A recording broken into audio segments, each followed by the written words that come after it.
Today has been a day of great tragedy. San Francisco will never be the same. And the toll of our war has increased by countless men, women, and children. Their loss is deeply felt by every American. PlatinumGames is a video game development company that's been around since 2006, and since that time they've developed quite a few amazing games. I think one of their best and most popular games is Vanquish. Published by Sega, Vanquish was released for the Xbox 360 and PlayStation 3 in October 2010. Speed, over-the-top action, high scores, and killing robots is what Vanquish is all about. In the vein of Gears of War, Vanquish is a third-person, cover-based shooter with non-stop action from beginning to end. The unique slide boost mechanic and the ability to slow down time are just some of the things that really make this game stand out. With no multiplayer to be found, Vanquish is strictly a single-player experience and does offer plenty of replay value. For this review, I played the Xbox 360 version, so let's take a look and see why Vanquish is one of the best games of the 7th generation era of consoles.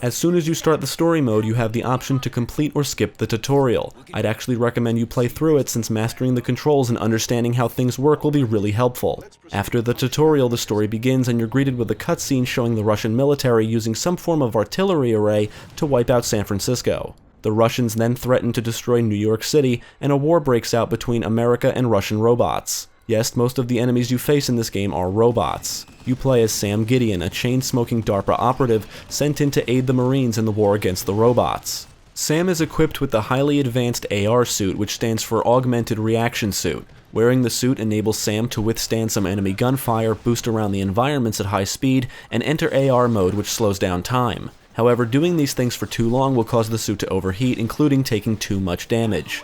If your health reaches critical levels, the suit will automatically enter AR mode, and if you keep taking damage, you will eventually die. The suit does recharge over time, and taking cover behind objects is a great way to avoid projectiles. Sam is always in contact with Elena, who gives him insight on what's going on, hacks doors and terminals so you can progress, and basically guides you throughout the game. Most of the time, Sam is accompanied by a group of Marines led by Lieutenant Colonel Robert Burns. He looks like a Gears of War character, and everything he says is usually over the top and ridiculous like most of the dialogue in this game. The voice acting isn't too bad, but it's not amazing either. I didn't really find the story that exciting, but the cutscenes are all awesome and usually action-packed, so at least they're fun to watch. I'll draw it fire, but I need one of you to get rid of the damn thing. The story in Vanquish is broken up into 5 acts, with each consisting of several missions. Each time you complete a mission, you're scored based on various things like completion time, how many times you died, cover usage, distance traveled, and it all adds up for a score. Deaths will subtract points from your score, and if you manage to complete a mission quickly, you'll receive bonus points. Throughout the missions are small gold Pangloss statues that can be destroyed and are a form of collectibles. As you complete missions, they become unlocked in the mission mode, where you can replay any missions on any difficulty. Speaking of difficulty modes, when you play the game for the first time, there's 4 difficulties to choose from: Casual Auto, Casual, Normal, and Hard. After beating the game, you will unlock the God Hard difficulty mode.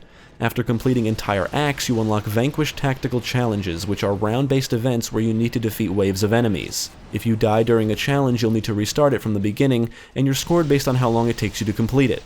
Needless to say, you're going to be killing all kinds of robots in this game. Infantry robots, sniper robots, flying robots, giant boss robots. Yeah, there's no shortage of robots to destroy, and watching them explode into pieces is extremely satisfying. Thanks to the blade system of the AR suit, Sam can hold 3 weapons and 2 grenades. You start the game with an assault rifle, heavy machine gun, shotgun, 3 hand grenades, and 3 EMP emitters that will temporarily disable the robots. You can switch out weapons with others found in the environments, including a rocket launcher, lock-on laser, disc launcher, sniper rifle, and LFE gun that fires a giant ball of energy. If your weapon is low on ammo, you can pick up the same type and it will replenish. Weapons are primarily found in crates scattered all over the environments, and aiding injured Marines on the battlefield will also reward you with weapons. Each weapon can be upgraded by finding upgrade chips dropped from destroyed enemies. Upgrades include increased ammo capacity, increased firepower, increased grenade count, faster lock-on for the rocket launcher, increased laser count for the lock-on laser, things like that. Weapon stats can be viewed in the armory accessed from the pause menu. If you have a weapon equipped with full ammo and pick up the same type, it will start the weapon on the upgrade path, and after picking up 3 of the same type, it will finally upgrade. If you die, you normally lose an upgrade, so even though there's plenty of checkpoints, dying has its penalties. Now, the gameplay in Vanquish is extremely fast-paced. You're normally swarmed by robots, bullets and lasers will be flying through the air, and most of the time you really feel like you're in a war zone. Boosting around the environments is not only a great way to get places quickly, but it's also a great way to dodge enemy attacks. Slowing down time will enable you to easily shoot down incoming projectiles, as well as aim more accurately during combat. You can only manually activate AR mode when performing specific moves like evasion and vaulting over cover. The only thing I don't like is that you cannot enter AR mode when standing still. You must evade, vault over cover, or take enough damage to enter AR mode, but I guess that's the game's way of keeping you engaged in the combat. You can also use extremely powerful melee attacks when up close and personal with the enemies, but melee attacks will cause your suit to overheat immediately.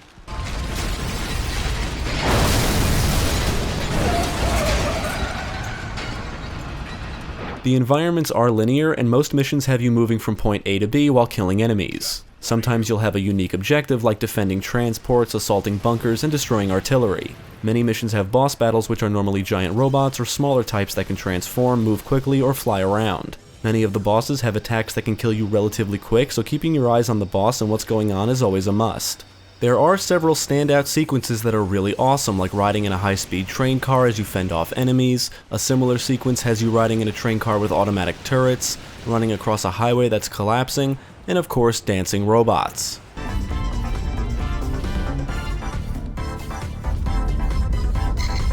I think Vanquish is quite a looker, at least for its time. Most of the environments look the same, but many of the backgrounds are beautiful.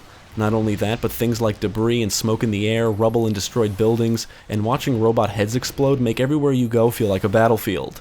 Because this game is so fast-paced and action-packed, a ton of shit is going to be happening on screen, and that also means the frame rate is going to dip frequently. It never really hinders the gameplay, but it's noticeable. I also noticed some screen tearing here and there, but these technical issues are easily overlooked thanks to the intense gameplay and sleek visuals. I do kind of wish there was some more color overall, but at least the colors are not obnoxiously washed out like in many other games of the time. Animations are smooth and fluid, and it's cool to see Sam switch guns and robots transform. The music is full of this electronic stuff that fits the theme of the game, and the sound effects are mostly loud and explosive, which really helps emphasize the action. Now, I think it's obvious that I love Vanquish, and thanks to the difficulty modes, challenges, and scoring system, there's plenty of replay value here. I think I beat it on normal in about 6 hours, and the pacing is just perfect. As you progress, the game becomes more challenging, but I never encountered a situation that I felt I could not overcome. Compared to many other third-person cover-based shooters, I think Vanquish is the best. I don't think the story is meant to be taken too seriously, the characters are over the top, and the fast-paced gameplay really makes this game stand out. If you've never played Vanquish, I would highly recommend you do, because I have yet to see any other game come along that's quite like this. I guess you can compare Vanquish to the Gears of War series and even Binary Domain, and if I had to choose just one, I would definitely pick Vanquish.